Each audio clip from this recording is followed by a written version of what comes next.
عزیز طلباء و طالبات، السلام علیکم ورحمۃ اللہ وبرکاتہ۔ آئیے آج ہم جماعت دہم حصہ غزل میں غزل نمبر 2 میر درد کے اشعار کی جو ہے ہم تشریح کریں گے۔ آپ کو SSC کے امتحان میں اشعار کا مطلب اور تشریح لکھنے کے لیے آتا ہے۔ تو آئیے پہلا شعر جو ہے، عشق ہر چند میری جان صدا کھاتا ہے، عشق ہر چند میری جان صدا کھاتا ہے، اور یہ لذت تو وہ ہے جی ہی جسے پاتا ہے۔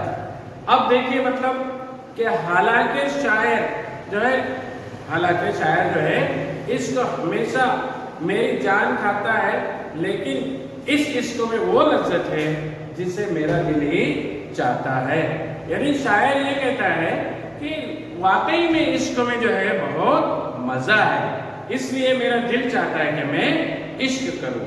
اب تشریح دیکھیے کہ اس شعر میں شاعر جو ہے کہتا ہے کہ عشق کرنا آسان نہیں ہے، اور عشق اور مشق یہ ایسی دو چیزیں ہیں جو چھپائے نہیں چھپتی۔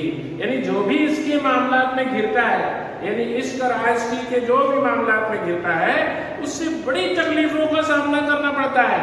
ان حقائق سے آگاہی رکھنے کے باوجود کچھ لوگ عشق و محبت میں معشوق کی جلی کٹی اور بے اتفاقی اور بے اعتنائی برداشت کرتے رہتے ہیں، اپنے دل کو جو ہے مجروح ہونے دیتے ہیں۔ ان کا دل تکلیف سہنے کا عادی ہو جاتا ہے، اور ایک وقت آتا ہے کہ جب کوئی تکلیف پہنچتی ہے تو انہیں اچھا نہیں لگتا، وہ چاہتے ہیں کہ یہ تکلیف اور درد اور زیادہ ہو جائے۔ یعنی شاعر عشق کی اس لذت سے واقف ہے، حالانکہ عشق محبوب نے شاعر کی ناک میں جو ہے وہ دم کر رکھا ہے۔ شاعر کہتا ہے کہ میرا محبوب جو ہے وہ اتنا لاپرواہ ہے مجھ سے، لیکن کیا بتاؤں کہ مجھے جو ہے اس سے بہت محبت ہو گئی ہے۔ اس لیے اس کے جو ہے حوالے کے لیے ہم شعر بھی دے سکتے ہیں کہ ہم کو ان سے وفا کی ہے امید، ہم کو ان سے وفا کی ہے امید، وہ نہیں جانتے وفا کیا ہے۔ آئیے دوسرا شعر، میر درد کا دوسرا شعر جو ہے، ہم نصیب پوچھنا اس شوق کی خوبی مجھ سے، ہم نصیب پوچھنا اس شوق کی خوبی مجھ سے، کیا کہوں تجھ سے غرض جی کو میرے چاہتا ہے، جی کو میرے بھاتا ہے۔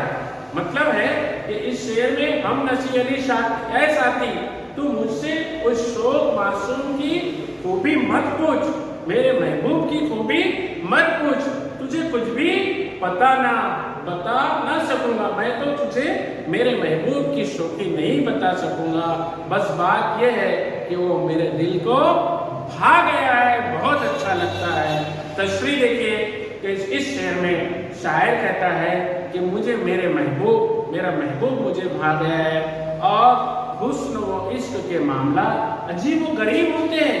اس کا پہلا مرحلہ ہی کسی شرط و اصول کا پابند نہیں ہوتا، جس کو کوئی بھی ادائے عشق کے لیے اس سے وابستہ ہونے کے لیے کافی ہوتی ہے۔ اور پھر جب ایک مرتبہ تعلقات استوار ہو جاتے ہیں تو کسی صورت علیحدگی مشکل ہوتی ہے، خاص طور پر عاشق کے لیے۔